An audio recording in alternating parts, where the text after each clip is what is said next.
I'm Caitlin. Hi, I'm Rebecca. We're not from Memphis, but we love it. Welcome to Memphis Type History, the podcast. Good morning, Caitlin. Good evening, Caitlin. Good morning, Rebecca. And I want to ask you, when's the last time you watched Grease? And I was in Hazard, Kentucky. It was the first and last time I watched Grease. And that was in 2007. What about you? I was maybe a little young when I first watched it. But of course I loved it because it was a musical. Uh-huh. And I watched it a ton. And it was on TV a lot. Yes. And because of our topic today, I have a song from Grease stuck in my head. Oh, okay. Stranded at the drive-in, branded a fool. What will they say Monday at school? So I hope our listeners at home can guess what we're going to talk about. Yeah, here's another hint. It's the name of a band back in the 2000s, earlier 2000s. What kind of songs did they sing? One Arm Scissor Man. Hold on. Not ringing anything?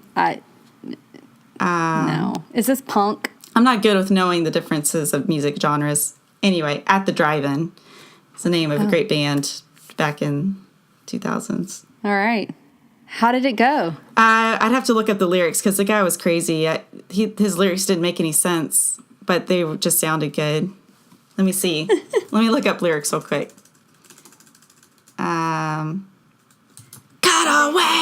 Cut away, send transmission from the one arm scissor, cut away. But it sounds so much better than that. There's no way that Anyway, so the topic is... So today we're going to talk about the drive-in. The drive-in. And it all begins with a man named Richard Hollingshead. He worked as a sales manager for his father's company, Whiz Auto Products. The story goes, which, I don't know if it can be verified. We don't really care if everything we say is verified. We're fine. Yeah, it's a story that has lived throughout the ages. And it's that his mother was a pretty large lady, and she was uncomfortable sitting in the theater. And so he thought, well, let me create something where she can watch the theater or have that theater experience in the comfort of her own car. And so what he does is he, in his own home in Camden, New Jersey, he nails 2 sheets onto 2 trees, and he has a 1928 Kodak movie projector to showcase the film on the blanket or the sheets. And he eventually comes up with a ramp for the car to be elevated so that there's better visibility between the cars so that you don't have any cars blocking you. And so this is his big idea, and he applies for a patent in August 6th of 1932, and he's granted the patent on May 16 of 1933. And then right away, just that same year, he opens Hollingshead Drive-In in New Jersey on June 6, 1933. So the investment overall is $30,000, and people loved it. But what's not to love about a drive-in, right? Yeah, they're perfect. Yeah, they are. And they peaked in popularity in the late 1950s to early 1960s, where at some point there were 4,000 drive-in theaters existing across the country. But then in the early 1970s, a lot of the theaters started to decline. Do you want to guess what those reasons might be? Can you think of what happened in the early 1970s that would have done that? Major cineplexes began to... I don't know. No. People stopped driving cars. I don't know. You're getting close. What happened is during this time, the oil crisis that started with OPEC announced a decision to cut oil exports to the United States and other nations that provided military aid to Israel. So it caused a huge energy crisis. And then the other reason for the decline of the drive-ins was a widespread adoption of daylight savings time, which is why... Boo! Yeah, which for everyone out there, I just learned that Caitlin's time in China has not changed. It is just the U.S., which helps verify my theory that it was about energy saving, blah, blah, blah, blah, blah. Not the farmers. And yeah, everyone always says, oh, it's to help the farmers. And I'm just, it doesn't, there's so many holes to that. Mm-hmm. Yes. Well, so that because of the daylight savings time, it resulted in shows having to start an hour later, and it made it hard for them to operate successfully. So after this time of hardships, less than 500 of these theaters survived. It's not a big number, is it? Wow. Mm-mm. So I think now's a good time to get into the history of Summer Avenue Theater. But I would like to introduce our first live guest, if we may. All right. Bring on the live guest. So I actually have to go wake her up. Okay. She's my sister, and she's staying over with us. And so I would like to get somebody's experience of what the drive-in was like for all those young kids who don't have one of these theaters around them and really want to know what it's like. I thought this would be a good opportunity for them to experience that. Would that be all right? I'm so excited. Bring her in. Okay, I'm going to stop this and go grab her, okay? Wait, really? Yeah. Wait, you're really stopping to Yeah, I got to go get her. Is that okay? I thought she was going to be like waiting and we're going to be like, okay, here she is. Like, No, I'm going to go get her. Okay. All right. Okay, stop. Okay, let's just do that.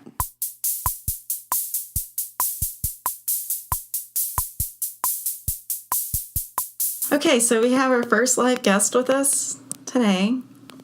Well, hello, live from the Phillips.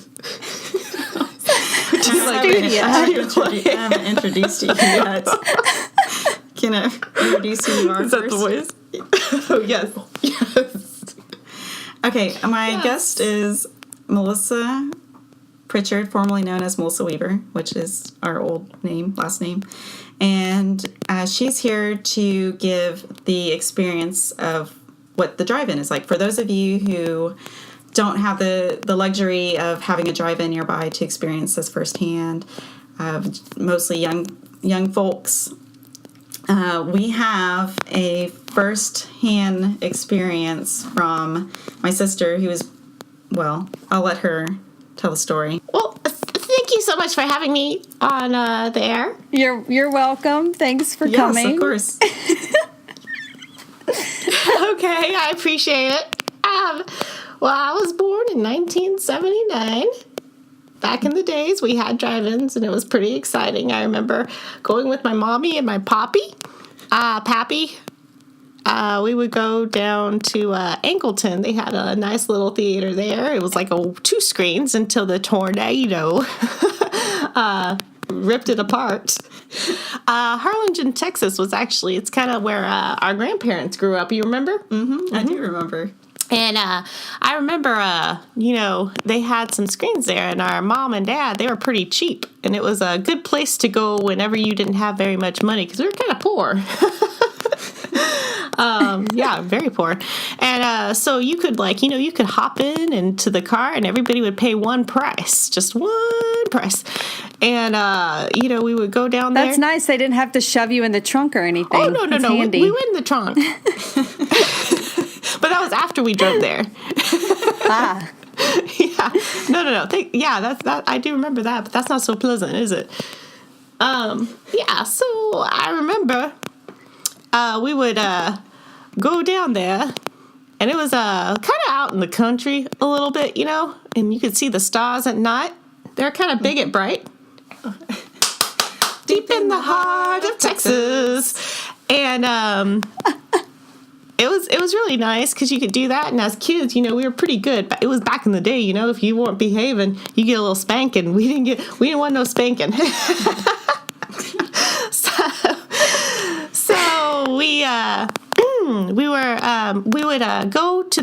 go see. The great thing about drive-in movies is that you would see more than one movie at a time. They always have multiple movies. Even now. Yeah, that's true. Because they still have them in Dallas, Texas. Mm-hmm. Oh. And in Colorado, too. Yeah. Oh, speaking of... I mean, there's one in Memphis, Oh, that's what the podcast is about. I guess I didn't tell you. We haven't actually gotten to that one yet, but there is one. Well, let's intro.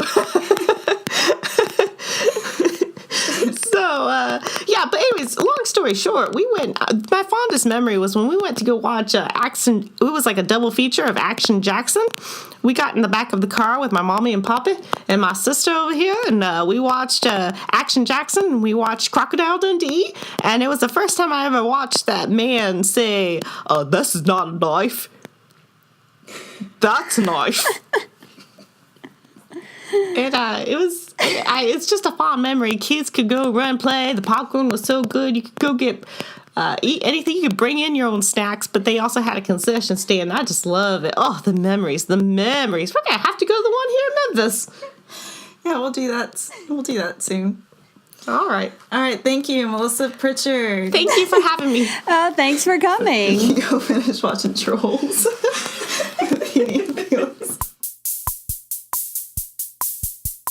All right, so on to the main attraction, which is the Summer Avenue Drive-In. I felt like we just had the main attraction, but sure, the Summer Avenue Drive-In. Yes. Well, now that we know that there is one in Summer Avenue, let's talk a little bit about it. Okay. So, did you know, Caitlin, that the drive-in we know of on Summer Avenue isn't the original location? It's not? No. It has always been on Summer Avenue, but it was... Oh, okay, that's a relief, because that Yes. is the name of it. Well, I think maybe that's not the technical name of it, but... So anyway. it was actually just on the other side of the interstate. Oh, okay. Yeah. And I think there's a Little change. shopping center there, yeah. It opened in 1948, the one that was on the other side of the interstate. Okay. And Kemmons Wilson was one of the owners. That was back before Holiday Inn started, the chain. And so one of the biggest attractions that was meant to happen, but I don't think it did, was there was going to be, and there was an area for an ice skating rink in front of the screen. But, and I learned this through an Ask Vance article, but he said he asked around and nobody seems to remember a skating rink. So I think it was intended to happen, but maybe it just didn't get there. There were a ton of things that were supposed to get built on Summer Avenue that never got built. Like really fanciful stuff like that. Yeah. But they did talk about, or he did talk about in his article too, an instance where with at least one of the movies, you could push the red button and where the intercom was, where the radio happened. And because that was how it worked before you could hear it in your car. There was a speaker. And I do remember that growing up, that you would listen through that speaker. I guess we went to a really old one. But there was a little red button that would call the call boy, and he could come over and heat up the baby's formula for people. Oh. Yeah.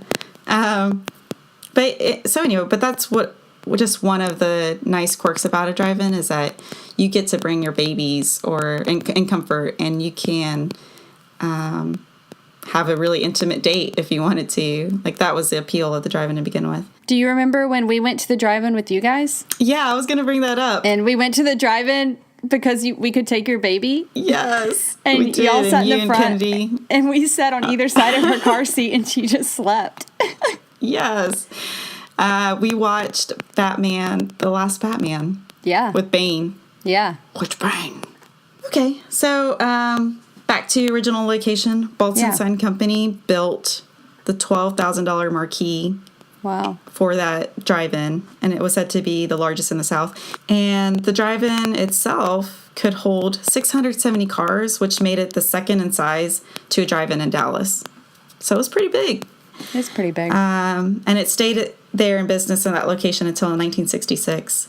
And now, that same year, the Malco Summer Drive-In moved in on the other side of the interstate, which is the one that we know now. And that also has a pretty cool sign. It's got the little the Volkswagen up there. Do you have any other history about the That's current all location? I gathered up. Mm-hmm. Well, I learned something very, very interesting. More interesting than the neon lights.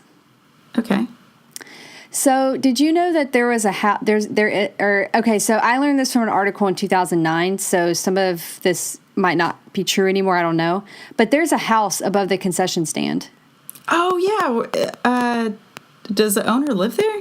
I don't know if he's the owner. But somebody still lives there? Yeah, he at the time of this article, In 2009, he was 73. He'd been a Malco employee for 43 years, and he lived in the 5-bedroom apartment above the concession stand. And so, Wow, that's a from big his space. windows and balcony and stuff, he could see all the movies being played. That's really cool. Yeah. And, he, I'm trying to see, yeah, it doesn't say for sure, did he own it or not, or not that I can see, just kind of looking through here. But he managed it, and he used to live, before he worked for the summer drive-in, he lived in another apartment at a different movie theater, the Southwest, also known as the Southwest Twin. He lived in that one, but it wasn't above the concession stand. The little house was at the base of one of the screens. Oh. So he lived Wow. in the movie screen. Yeah, so wow. Yeah. That was his thing. Yeah, I thought it was pretty cool. So apparently it used to be normal for all the managers and stuff to live on site On the of grounds. drive-ins because they play movies so late. Yeah. Yeah. He does not yeah. partake of concession food and does not even like popcorn because he's been working at movie theaters since he was 14. Oh, wow. So he's kind of sick of it. I thought that was interesting. Yeah, that'll happen. I like the drive-in. We used to go a lot. Even anytime they were playing something we were mildly interested in, we would go. And we even saw a couple movies there we would never watch otherwise, but just because it was at the drive-in, we would go. And we even went in the rain sometimes, which I wouldn't recommend. Yeah. But it was great because you can bring your food. So we would usually go to Las Yes. Delicias, get our usual Las Delicias order, and take our snacks and our food and our drinks and all that in. And we had a station wagon, a nice Taurus Love station it. wagon. So we would pile pillows and stuff up in the back and park backwards. And so we would watch from out the back window of the station wagon. It was That's awesome. great. Yeah.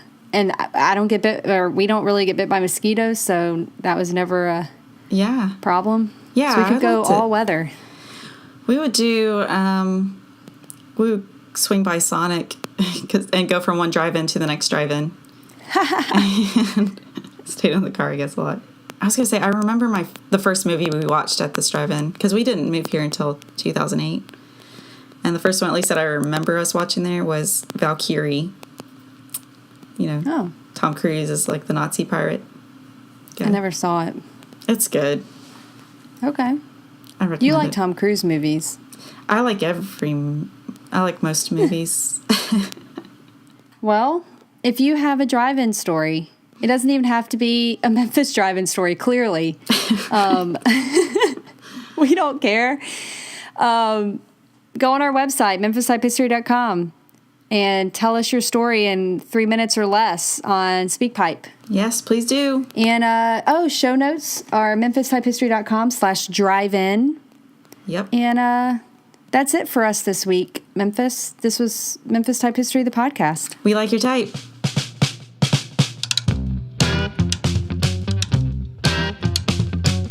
You've been listening to Memphis Type History, the podcast. It would mean so much to us if you head over to iTunes and give us a rating and review. Be sure to subscribe and never miss an episode. Want to be part of Memphis Type History and get behind-the-scenes content, merch, and more?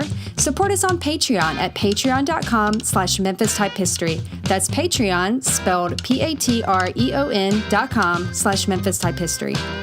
Find more Memphis Type History on our blog at memphistypehistory.com, on Facebook, Instagram, and Pinterest as Memphis Type History, and on Twitter at Memphis Type.